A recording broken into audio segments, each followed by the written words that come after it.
Joseph Tito is an Italian-Canadian blogger from Toronto and a surrogate father of twins. 2 years ago, Tito began the process by finding and hiring a surrogate in Kenya to give birth to his children.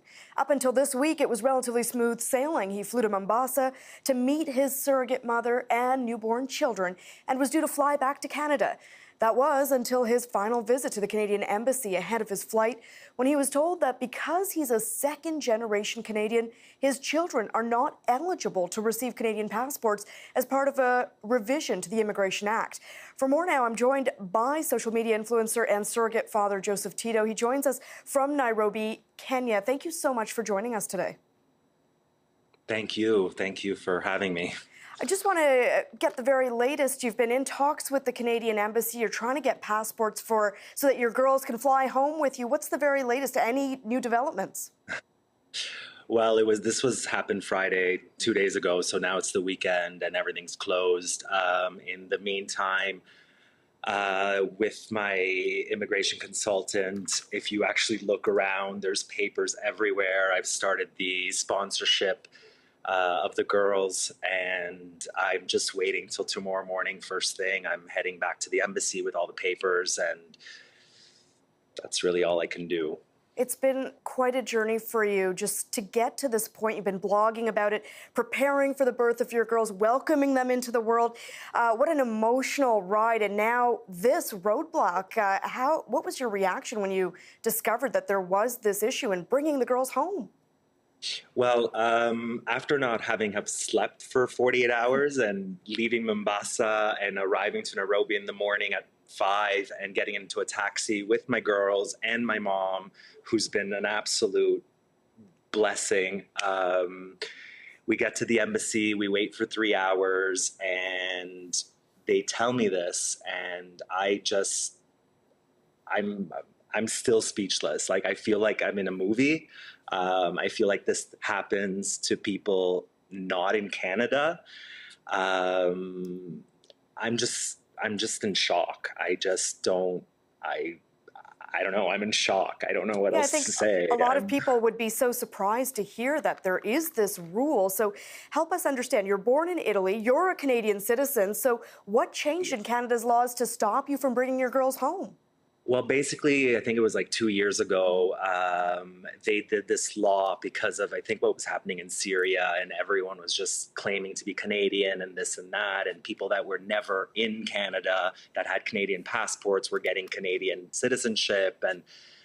And so this law passed basically because I was born in Italy. My mom was Canadian, so I automatically got Canadian citizenship. Which that means I'm Canadian. I was born Canadian. I live in Canada. I pay taxes in Canada. I went to school in Canada. But because I'm second generation Canadian, my children are not eligible for citizenship.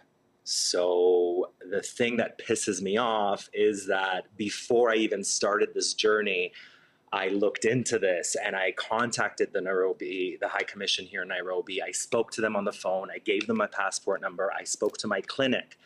I'm so anal with everything. I have everything filed, everything perfect, everything in order. I had more papers than I had to filled out. So if I would have known this from the beginning, I would have worked around it and figured it out. But I mean, I don't understand. I mean, this law needs to be changed for like case to case. Like, I live in Canada. I work in Canada. I don't know what else to say. So what's next now? You said you are getting help from an immigration lawyer. You're looking at now sponsoring your daughters just to bring them to Canada. So are there any other avenues that you can look at other than, getting an exemption from the Canadian Embassy and the Canadian government? I do also have an Italian passport. So after the Canadian consulate tomorrow, I'm going to go to the Italian embassy. But surrogacy is illegal in Italy, so I'm not really sure what's going to happen there. I don't even know if legally they can get a Kenyan passport.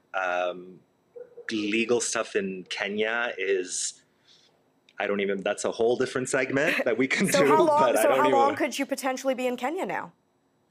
Well, they said that the Canadian side, it can take anywhere between 6 to 12 months normally. So hopefully they expedite it. I don't know. I just don't know. I haven't slept since the girls were born in November 30th. Yeah, So I don't even have my head on straight right now. I don't blame you. Any parent of a newborn knows just how difficult the first days are without all of the passport challenges that you're facing right now. So just want to ask you, Joseph, how are you holding up? You've got your mom there. How are you and the girls doing through all of this, just emotionally?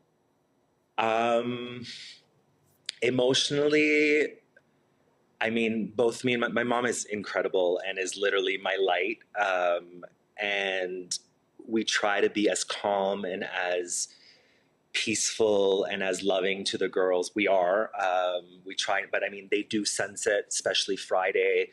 After being at the embassy for 9 hours, flights, and not sleeping, and we got back to the hotel, and my mom collapsed, and Mia slept. Stella kept crying, and I held her in my arms, and I was crying with her. I didn't know what to do, but thank God that the girls are healthy and they're growing every day. And I'm in all this.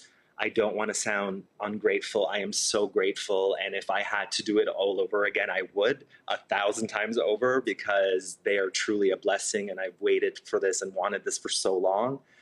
But they're great. They're amazing. And my mom is a trooper, and I need to make a plaque in her honor, a statue.